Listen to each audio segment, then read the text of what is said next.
His name was Colvin, Brother Colvin. I don't know his first name. Does anybody remember Brother Colvin?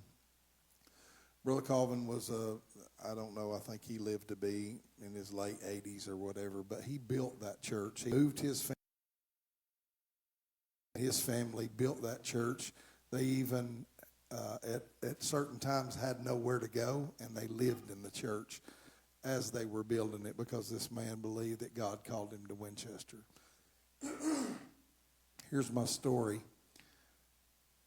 Our former pastor, Glenn Hargrove, that allowed Pastor Pope to come over here and start this church, which is something that I'm super proud of. This church didn't start out of a split. This church started out of a blessing, and that's huge. He had a barber shop.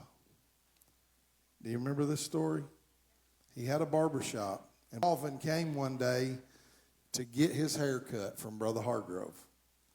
And sat down in his chair, and Brother Hargrove said, "Brother Calvin, something's not right with you. Go to the back room." Pulled him out of the barber chair, carried him to the back room, and Calvin began to weep. He broke down and he began to cry. And he told Pastor Hargrove, he said,